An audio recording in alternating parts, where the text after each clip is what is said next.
Je tenais encore la casserole par le manche quand Élodie a attrapé mon bras. Sa main était dure, sèche, comme si elle voulait me tirer d'intérieur de moi.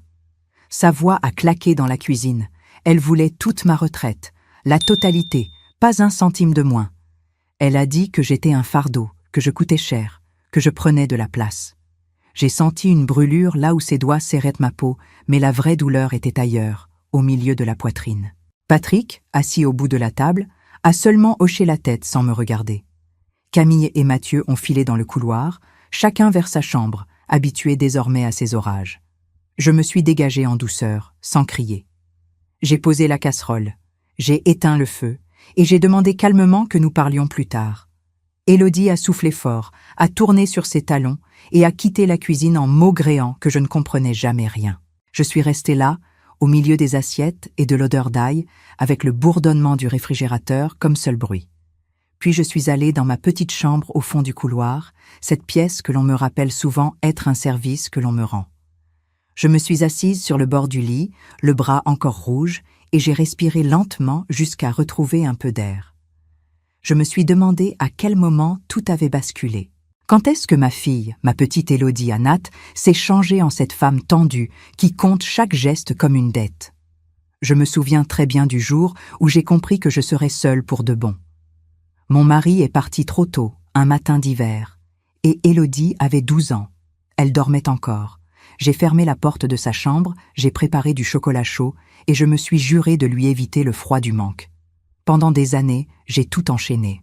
Des ménages, des escaliers sans ascenseur, des couloirs qui sentent la cire, des lavabos à faire briller, des draps à tendre droit comme un régiment.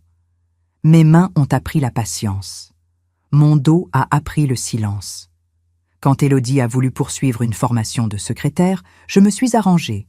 Un peu de travail supplémentaire chez une famille de la presqu'île, quelques heures tôt le matin dans une boulangerie qui cherchait quelqu'un pour le café et les tables. Je rentrais tard, je quittais tôt, et pourtant, je trouvais encore le temps de l'attendre à la fenêtre. Elle était belle quand elle riait, avec ses cahiers serrés contre elle. Elle jurait que, plus tard, elle me couvrirait de douceur. Je n'ai rien demandé. J'ai seulement continué. Les années sont passées, rapides et lentes à la fois. Élodie s'est mariée avec Patrick. Un garçon correct, un peu ombre, mais poli. Ils ont trouvé une petite maison à Villeurbanne, pas loin d'un square où les enfants jouent au ballon. Quand j'ai pris ma retraite, une retraite modeste, juste ce qu'il faut pour vivre proprement, je suis restée dans mon appartement de la Croix-Rousse. Je venais les dimanches, j'apportais un gâteau, je gardais Camille et Mathieu quand il fallait. Et puis, il y a eu le premier accroc du travail de Patrick, moins d'heures, puis un nouveau poste moins payé. Élodie est venue un soir les yeux pleins de fatigue. Elle a parlé de la maison, des traites, des enfants, de la tête qui tourne. J'ai dit oui, naturellement. Oui pour venir vivre ici, oui pour mettre ma retraite dans le pot commun, oui pour tenir la maison afin que chacun puisse souffler. Au début, tout roulait.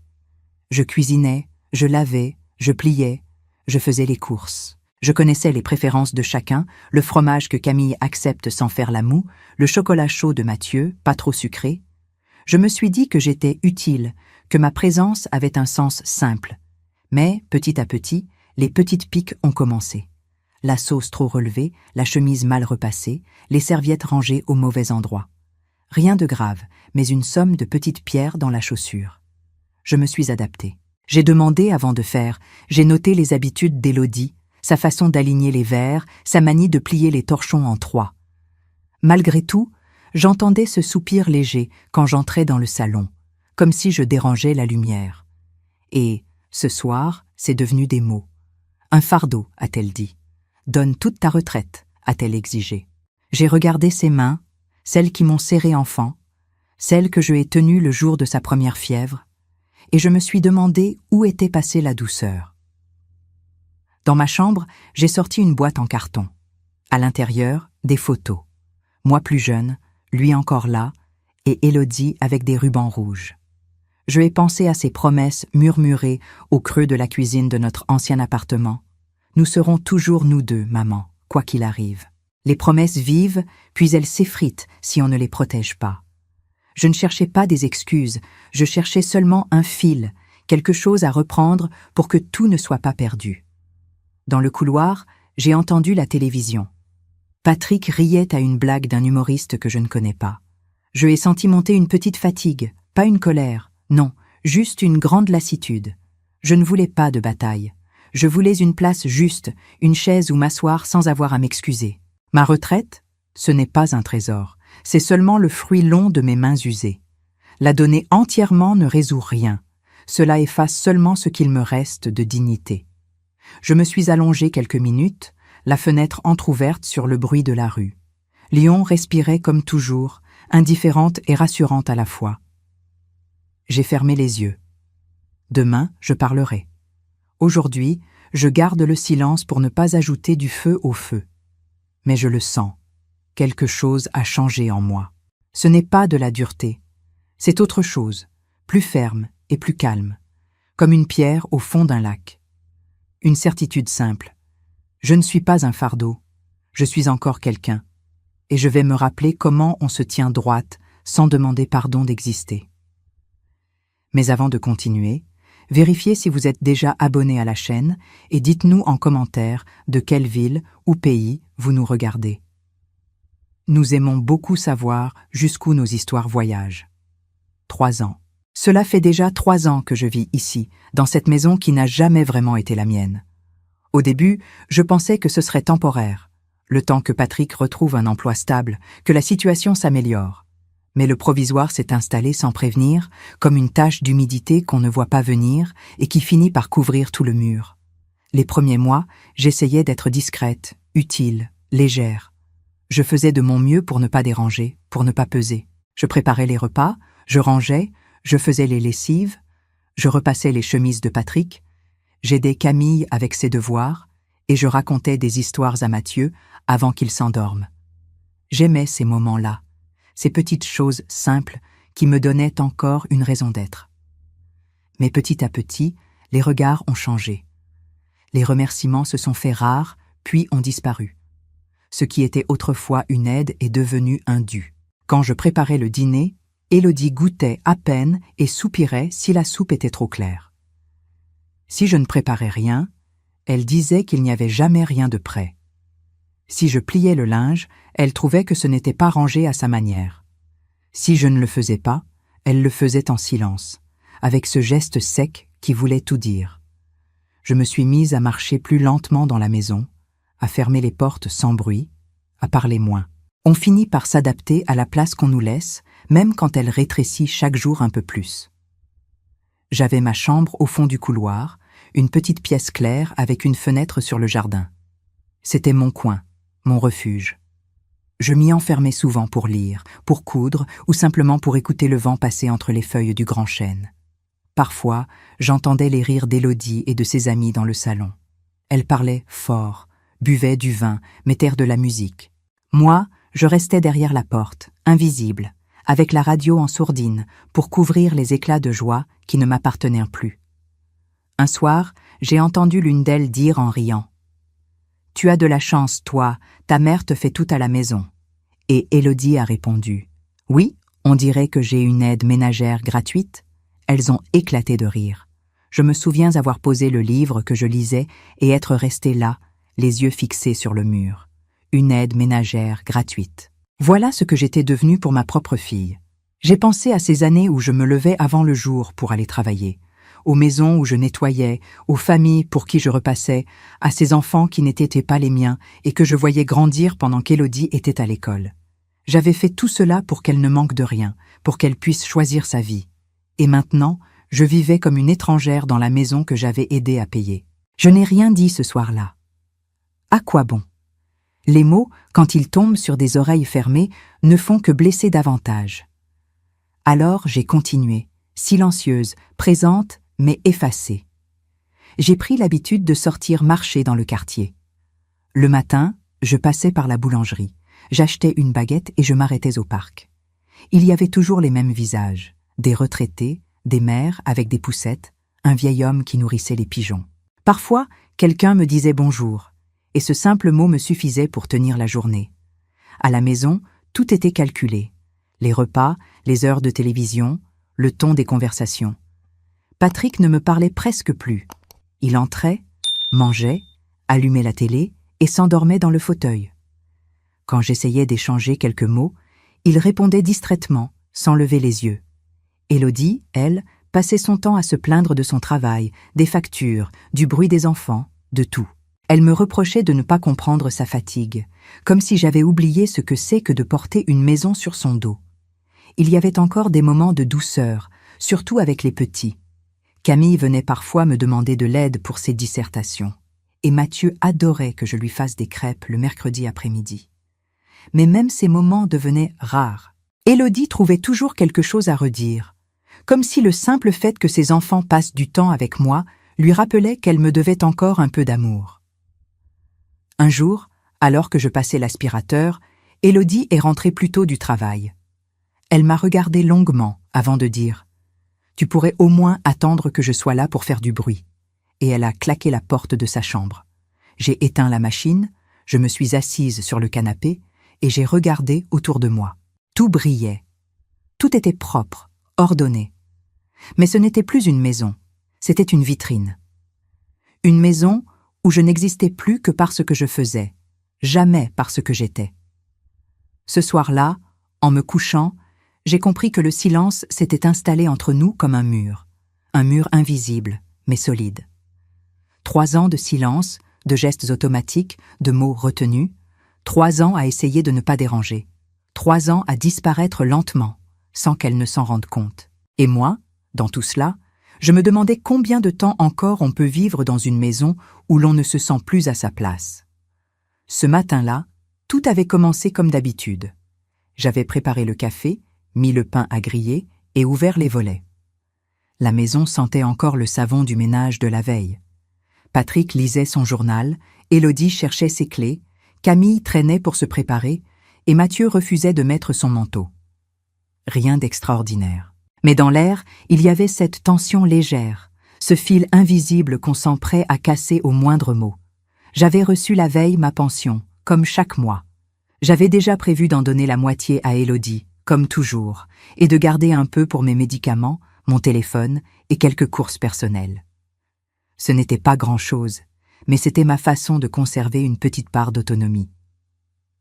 Quand elle s'est assise à la table, j'ai vu à son visage que quelque chose n'allait pas. Ses traits étaient tirés, ses yeux rouges. « Maman, il faut qu'on parle », a-t-elle dit d'un ton sec. J'ai reposé la tasse. « Oui, bien sûr. » Elle s'est penchée vers moi, les bras croisés. « J'ai besoin de tout ton argent ce mois-ci. Pas la moitié, pas une partie. Tout. » J'ai cru d'abord qu'elle plaisantait, mais non. Son regard était dur, fermé. « Tout ? Mais Élodie, tu sais bien que je dois acheter mes médicaments, payer ma mutuelle. » Je sais, mais je ne peux plus faire autrement, maman. Patrick a encore eu un problème au travail.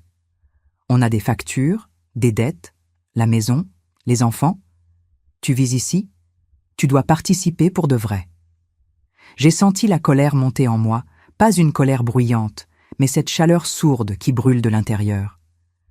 Élodie, depuis 3 ans, je te donne presque tout. Je cuisine, je nettoie, je garde les enfants. Que veux-tu encore que je fasse? Ce n'est pas suffisant, a-t-elle lancé. Tu ne comprends pas, tu es égoïste. On t'offre un toit et tu crois que ça suffit? Elle a levé la voix. Patrick, dans le salon, n'a pas bougé.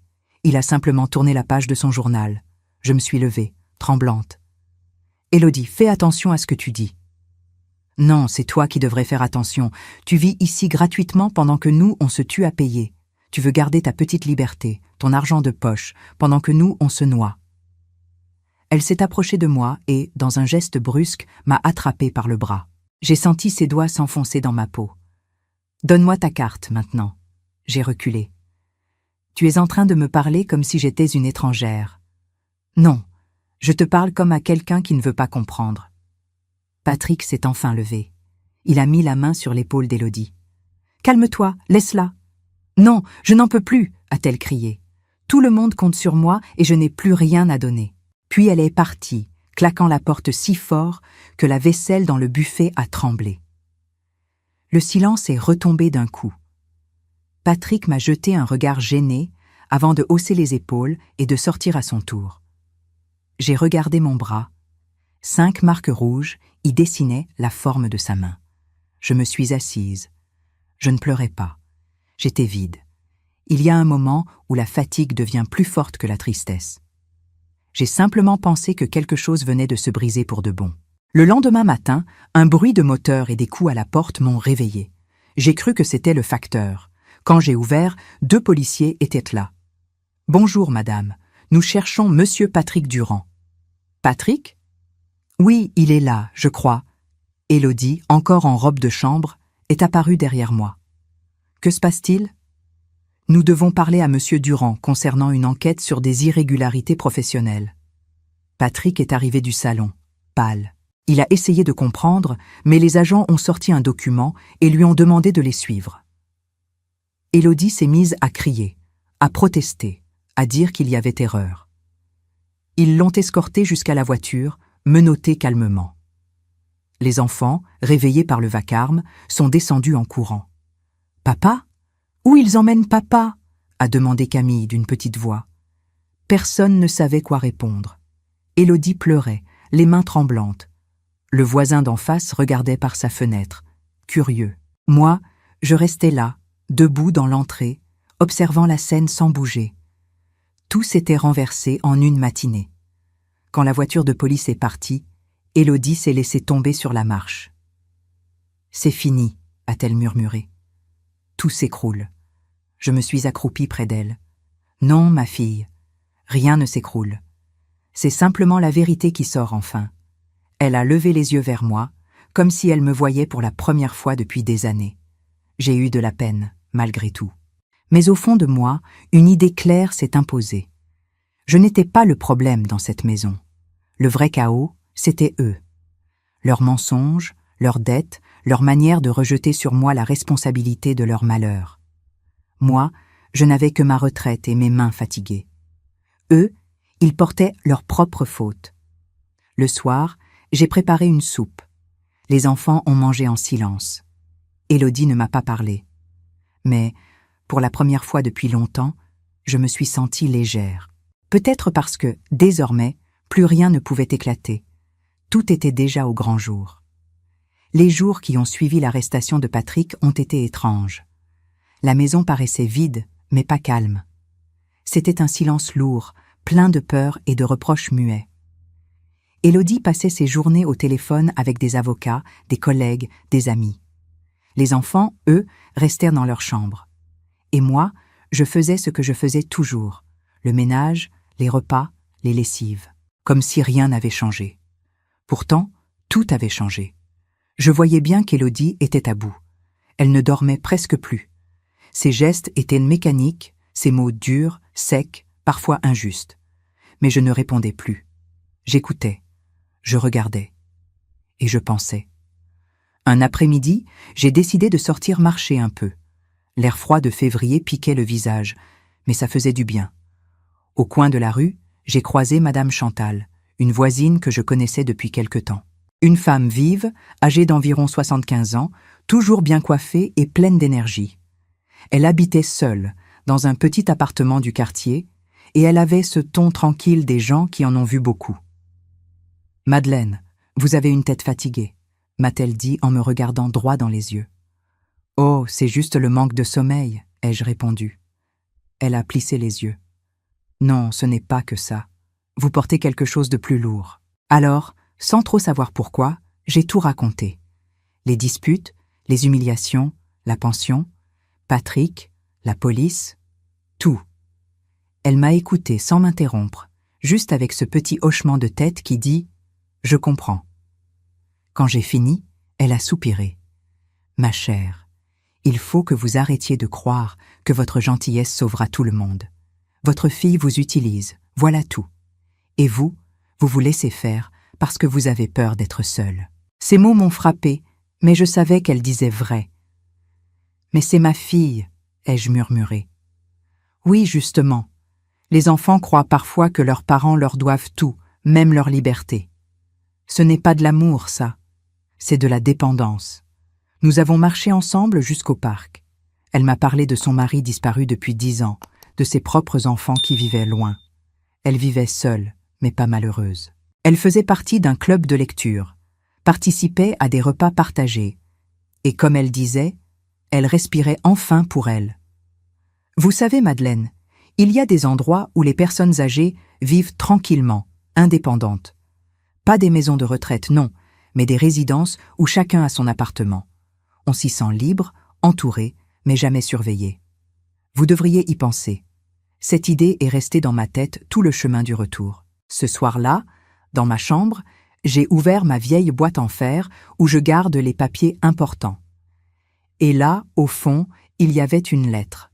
Une lettre de mon mari, écrite peu avant sa mort. Je ne l'avais pas lue depuis des années. Le papier était jauni, l'écriture un peu tremblée. J'ai reconnu sa main, son ton doux. Ma chère Madeleine, si tu lis ces mots, c'est que je ne suis plus là. Je sais que tu sauras continuer, comme tu l'as toujours fait. Mais promets-moi une chose, ne laisse jamais personne te faire croire que tu n'as plus de valeur. Tu es forte, tu es digne et tu mérites la paix. Même seule, tu n'es jamais inutile. Ces phrases simples m'ont transpercée. J'ai pleuré doucement, sans honte. Il avait raison. J'avais passé ma vie à aider, à donner, à m'effacer.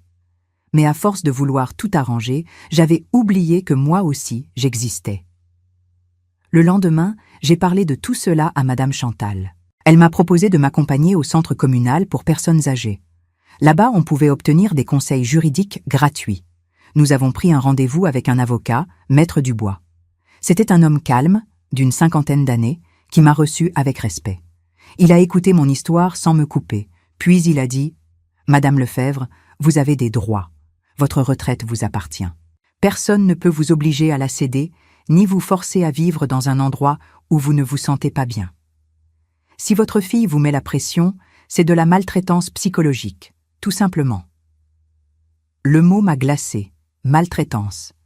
Je n'avais jamais pensé que ce que je vivais portait ce nom-là. Il m'a conseillé d'ouvrir un compte bancaire personnel, de garder mes papiers avec moi et de réfléchir à une solution d'hébergement indépendant. En sortant du bureau, je me sentais légère, comme si j'avais enfin repris un peu de souffle. Nous avons marché jusqu'à un endroit que Madame Chantal voulait me montrer. C'était une résidence pour seniors autonomes, appelée les Jardins du Rhône. Une belle bâtisse entourée de fleurs, avec des bancs, un petit café et des gens de mon âge qui discutaient joyeusement sous le soleil. Une dame nous a accueillis, la responsable du lieu, souriante et polie. Elle a expliqué le fonctionnement. Chaque résident avait son propre appartement, ses clés, ses horaires, sa liberté. On pouvait participer à des activités ou non, selon son envie. Le loyer n'était pas excessif, et certaines aides pouvaient couvrir une partie des frais. En écoutant, je me suis surprise à sourire. Je me suis imaginée là, dans un petit appartement lumineux, avec mes livres, mes photos, mes fleurs sur le rebord de la fenêtre. Un endroit à moi, simple mais paisible. Ce soir-là, en rentrant à la maison, je savais que quelque chose venait de changer. Je n'étais plus la même. Je n'étais plus seulement la mère qu'on supporte, ni la grand-mère qu'on utilise. J'étais une femme qui reprenait doucement sa place dans le monde. Et cette fois, je ne comptais plus la perdre. Le jour où j'ai quitté la maison d'Élodie, je n'ai pas pleuré. J'avais tout préparé en silence, pendant plusieurs semaines. Un petit sac avec mes papiers, quelques vêtements, mes médicaments, la photo de mon mari et la lettre qu'il m'avait laissée. Madame Chantal m'attendait au coin de la rue avec un taxi. J'ai laissé les clés sur la table de la cuisine, un mot court et simple, « Ne t'inquiète pas pour moi. J'ai besoin de retrouver ma paix. » Puis j'ai fermé la porte sans me retourner. Le trajet jusqu'au Jardin du Rhône n'a duré qu'une demi-heure, mais j'ai eu l'impression de parcourir des années. Quand nous sommes arrivés, la lumière du matin baignait les jardins. Il y avait des fleurs partout, des géraniums rouges et des lavandes alignées le long des allées. Des résidents prenaient le café sur la terrasse. J'ai senti quelque chose que je n'avais pas ressenti depuis longtemps, la tranquillité. La responsable, Madame Laurent, m'a accueillie avec un grand sourire. « Bienvenue chez vous, Madame Lefebvre, chez moi. » Ce mot m'a serré la gorge. J'avais presque oublié ce que cela voulait dire. Mon appartement était petit mais parfait. Une pièce claire, un coin cuisine, une salle d'eau, un balcon qui donnait sur les arbres. Tout était simple, propre, neuf. J'ai posé ma valise, ouvert les fenêtres et j'ai respiré profondément. J'étais libre.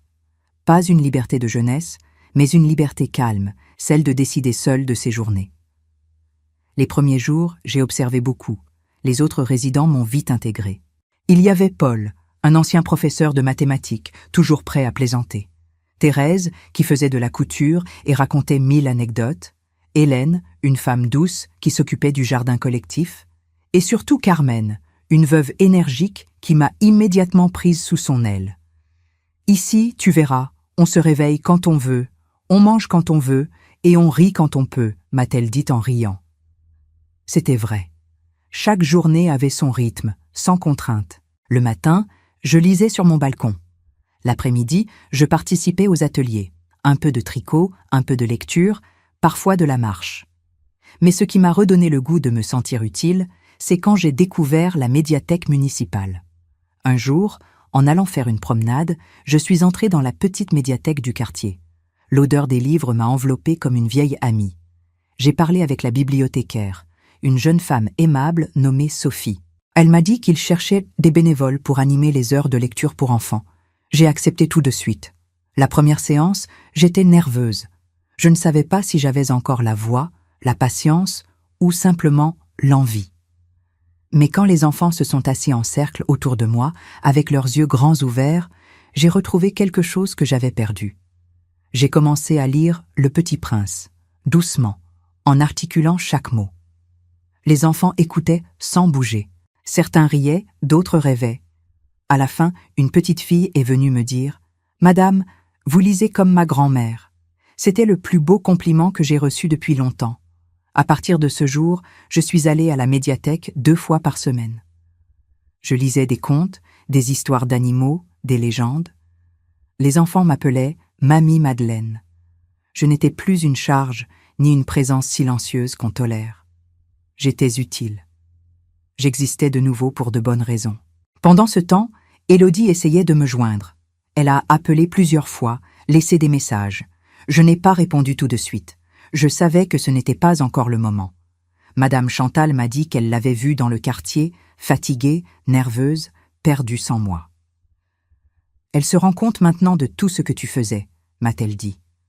Je n'en doutais pas, mais je ne voulais pas revenir par pitié. Un après-midi, j'ai reçu une lettre d'Élodie.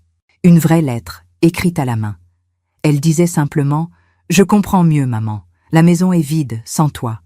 J'ai besoin de temps, mais je veux qu'on se parle. » J'ai lu ces mots plusieurs fois. Pas de colère, pas de reproche. Juste une reconnaissance timide. Je n'ai pas répondu tout de suite. Je me suis promis de ne plus précipiter les choses. Je voulais que chaque pas vienne du cœur, pas de la peur ou de l'habitude. La vie ici est simple, mais elle a du sens. Le matin, je partage un café avec Carmen sous les arbres. L'après-midi, je lis aux enfants ou j'arrose mes plantes. Le soir, je regarde le ciel depuis mon balcon. Je me sens en paix. Parfois, quand je pense à ma fille, je me dis que tout ce que j'ai vécu, même la douleur, m'a menée ici. Je ne suis plus seulement la mère d'Élodie ou la grand-mère de Camille et Mathieu. Je suis Madeleine, une femme qui a repris sa vie en main. Et ça, personne ne pourra plus me le reprendre. L'hiver est arrivé doucement cette année-là. Au jardin du Rhône, les arbres ont perdu leurs feuilles un à un, et le vent faisait danser les dernières couleurs de l'automne dans les allées. Les décorations de Noël commençaient à apparaître sur les balcons, et l'air sentait la cannelle et le feu de bois. J'aimais cette période.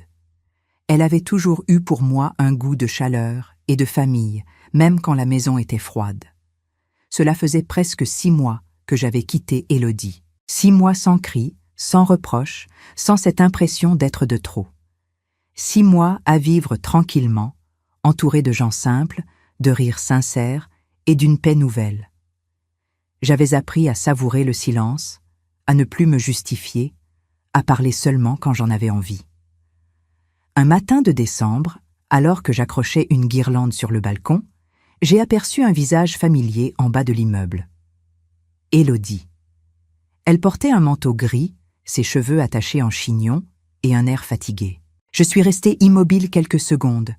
J'ai su tout de suite que ce jour finirait par arriver, mais je ne pensais pas que ce serait aujourd'hui. Elle a levé les yeux vers moi. Nos regards se sont croisés. Je n'ai pas eu le réflexe de fuir, ni celui de descendre. Je l'ai simplement saluée de la main. Elle a attendu que je lui fasse signe avant d'entrer. À la réception, la responsable m'a appelée. « Madame Lefebvre, votre fille est là. Voulez-vous la recevoir ?»« Oui, bien sûr, » ai-je répondu calmement. Quand Élodie est entrée dans mon appartement, j'ai remarqué qu'elle semblait plus petite qu'avant. Pas physiquement, mais dans sa manière de se tenir. Ses épaules rentrées, ses gestes hésitants, sa voix un peu tremblante. « Bonjour, maman, » a-t-elle dit. « Bonjour, Élodie. Assieds-toi. » Elle a regardé autour d'elle.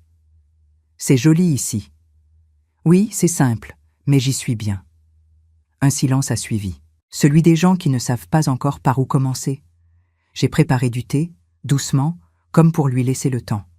Quand je me suis assise en face d'elle, j'ai senti mon cœur battre fort, mais sans peur. « Je ne sais pas par où commencer, » a-t-elle dit en baissant les yeux. « Commence où tu veux, ma fille. » Elle a pris une grande respiration. « Depuis que tu es partie, tout a changé. La maison est vide, les enfants parlent souvent de toi. Camille t'a écrit une lettre, mais elle n'a jamais osé l'envoyer. Et moi, j'ai compris beaucoup de choses. Je l'écoutais sans dire un mot. Elle parlait lentement, comme quelqu'un qui avance sur un sol fragile. « Je t'ai fait du mal, maman. J'ai été injuste. J'ai confondu ton amour avec une obligation. J'ai pris sans mesurer ce que tu donnais. » Ces mots n'étaient pas parfaits, mais ils étaient vrais. Je ne les attendais plus. Pourtant, les entendre m'a fait du bien. « Tu sais, Élodie, » ai-je répondu, « je ne suis pas partie pour te punir. Je suis partie pour me retrouver. » Elle a hoché la tête. « Je le comprends maintenant. Mais je voulais te dire que je t'aime. » J'ai souri doucement. « Tu m'aimes ou tu as besoin de moi ?» Elle a relevé les yeux, troublée. « Les deux, peut-être. » Alors, il faut apprendre à aimer sans dépendre. C'est ce que j'ai appris ici. Elle a baissé la tête, les larmes aux yeux. Je me suis levée, j'ai pris ses mains. Elles étaient froides, comme autrefois quand elle rentrait de l'école sous la pluie. « Tu resteras toujours ma fille, Élodie. Je t'ai déjà pardonné depuis longtemps. » Elle a éclaté en sanglots. Pas des cris, pas des excuses bruyantes. Juste des larmes silencieuses, celles qu'on verse quand le cœur lâche un poids. Je l'ai serrée doucement dans mes bras. Pendant quelques minutes, nous sommes restés ainsi, sans parler. Ce n'était pas un retour, c'était une réconciliation. Une vérité posée enfin entre nous. Avant de partir, elle m'a dit « Les enfants aimeraient t'avoir à Noël, si tu veux venir. » J'ai réfléchi un instant. « D'accord, ai-je répondu. Mais seulement pour la soirée. Je rentrerai ici après. » Elle a souri, un vrai sourire, le premier depuis longtemps. Le soir de Noël, j'ai pris le bus jusqu'à Villeurbanne. La maison était décorée, les enfants m'ont sauté dans les bras.